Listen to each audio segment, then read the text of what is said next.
Halo tem, kembali lagi bersama saya Sofari di channel ini. Channel yang akan membahas sejarah-sejarah yang ada di dunia yang pastinya akan menambah wawasan kita semua. Oke, sebelum lebih lanjut, kalian mungkin bisa klik dulu tombol subscribe di bawah, like juga video ini jika kalian suka, komen hal yang kurang atau kalian ingin request sejarah apa yang ingin aku bahas selanjutnya, dan share juga video ini ke teman-teman kalian agar teman-teman kalian juga bisa belajar bersama tentang sejarah. Oke, kita dengarkan intronya terlebih dahulu.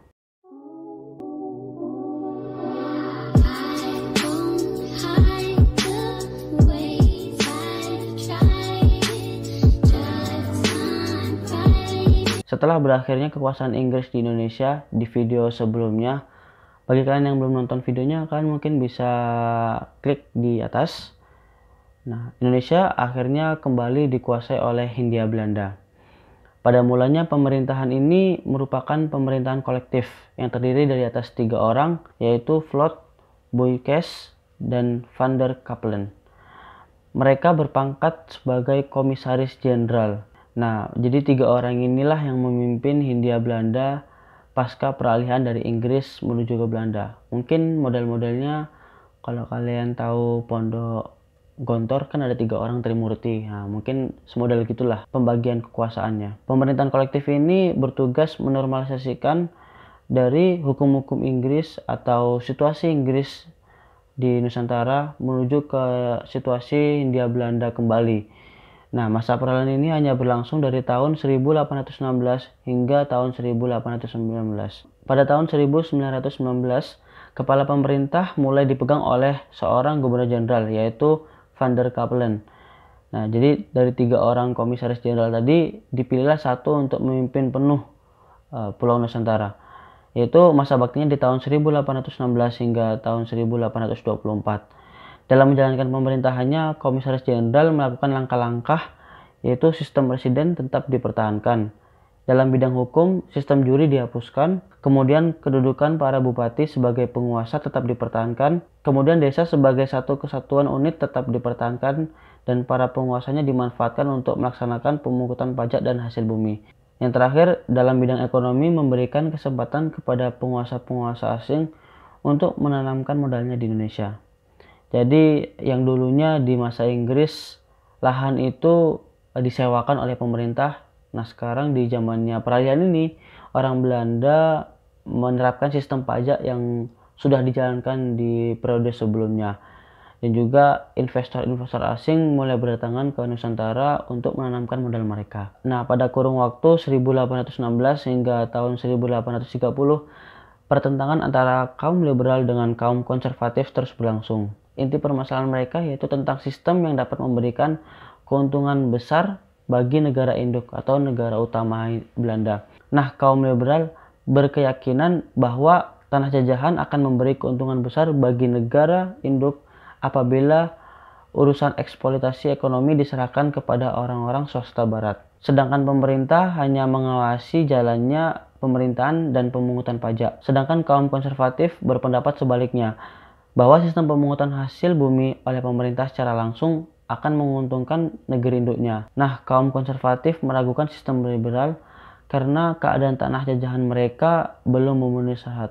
Karena masih dalam masa peralihan, jadi kayak kaum konservatif ini meragukan lah apa pendapat dari kaum liberal. Para komisaris jenderal kemudian mengambil jalan tengah. Di satu pihak, pemerintah tetap berusaha menangani penggalian kekayaan tanah jajahan bagi keuntungan negara induknya. Di lain pihak, mereka juga mencari jalan melaksanakan dasar-dasar kebebasan.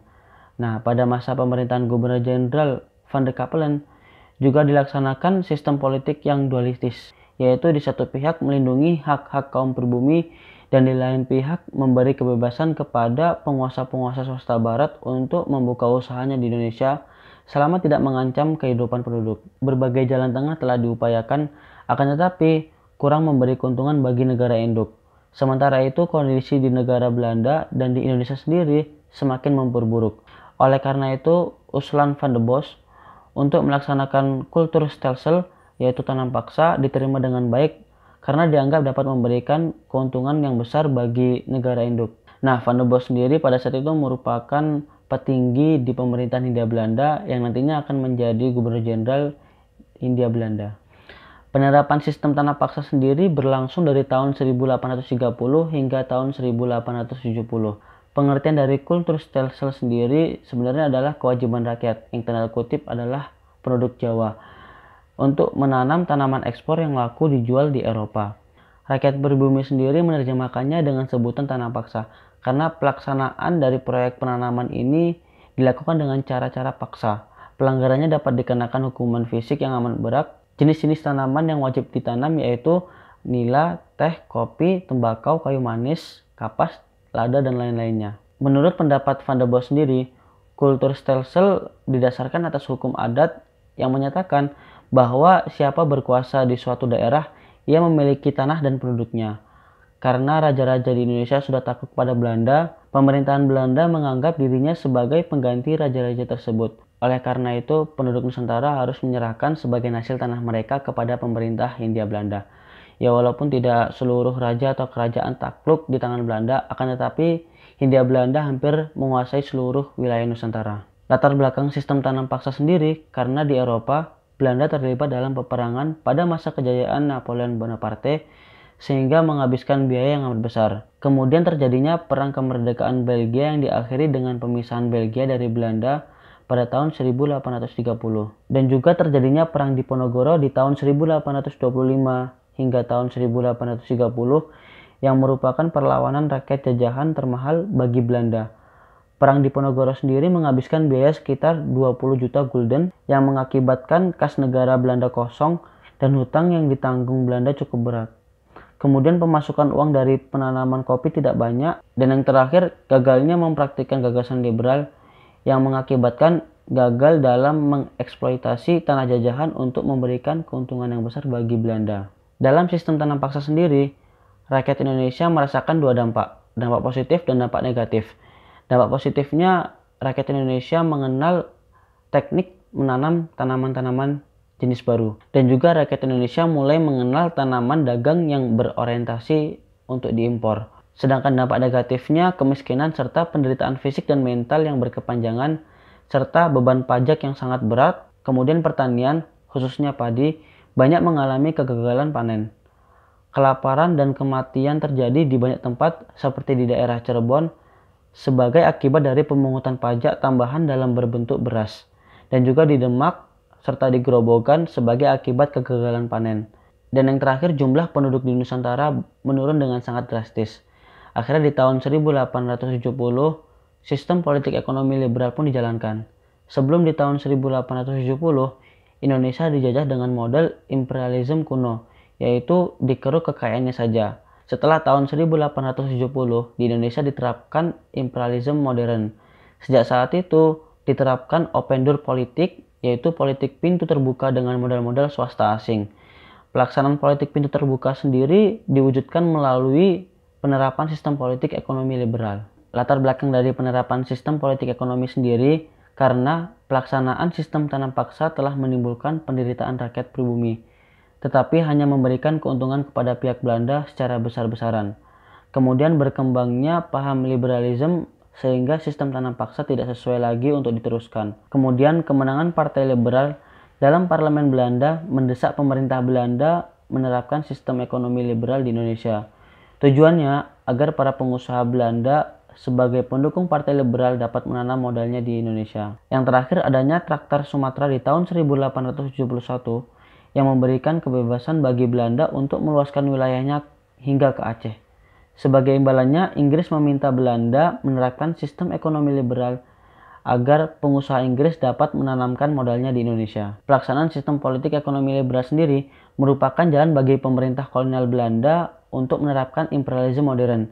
Hal itu berarti Nusantara dijadikan tempat untuk berbagai kepentingan, antara lain mendapatkan bahan mentah atau bahan baku industri di Eropa, kemudian mendapatkan tenaga kerja yang murah, menjadi tempat pemasaran barang-barang produksi di Eropa, dan menjadi tempat penanaman modal asing. Seiring dengan pelaksanaan sistem politik ekonomi liberal, Belanda melaksanakan Pax Netherlandica. Nah, itu tulisannya yang nggak tahu kalau cara bacanya gimana, yaitu usaha pembulatan negeri jajahan Belanda di Nusantara. Hal itu dimaksud agar wilayah Nusantara tidak jatuh ke bangsa barat lainnya, terlebih setelah dibukanya terusan Suez di tahun 1868 yang mempersingkat jalur pelayaran dari Eropa ke Asia. Akibat dari penerapan sistem politik ekonomi liberal sendiri, bagi Belanda memberikan keuntungan yang sangat besar kepada kaum swasta Belanda dan pemerintah kolonial Belanda. Kemudian hasil-hasil produksi perkebunan dan pertambangan mengalir ke negara Belanda, dan yang terakhir negara Belanda menjadi pusat perdagangan hasil dari tanah jajahan. Sedangkan bagi Indonesia, kemerosotan tingkat kesejahteraan penduduk. Kemudian adanya krisis perkebunan pada tahun 1885 karena jatuhnya harga kopi dan gula berakibat sangat buruk bagi penduduk. Kemudian menurunnya konsumsi bahan makanan terutama beras, sementara pertumbuhan penduduk Jawa meningkat sangat pesat. Kemudian menurunnya usaha kerajinan rakyat karena kalah bersaing dengan barang-barang impor dari Eropa. Kemudian pengangkutan dengan gerobak menjadi merosot penghasilannya setelah adanya angkutan dengan kereta api. Dan yang terakhir, rakyat menderita karena masih diterapkannya kerja rodi dan adanya hukuman berat bagi yang melanggar peraturan tersebut. Nah, sistem ini berjalan hingga masa akhir penjajahan Belanda di tahun 1942. Sebenarnya dari tahun 1816 hingga tahun 1942 terjadi beberapa kejadian menarik, seperti Perang Diponegoro hingga masa penjajahan Belanda pada Perang Dunia Pertama dan Perang Dunia Kedua. Akan tetapi mungkin itu akan saya ceritakan di video-video terpisah, dan nanti di tahun 1942 Belanda dikalahkan oleh negara Asia yang menganggap sebagai saudara tua dari Indonesia.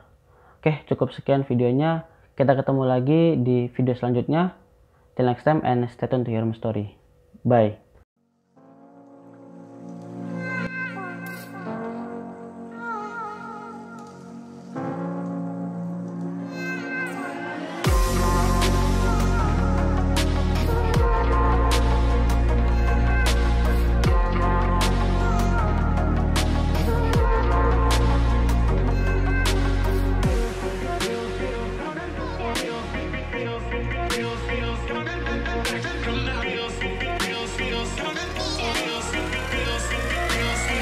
Bismillah. Kaget. Sebenarnya dari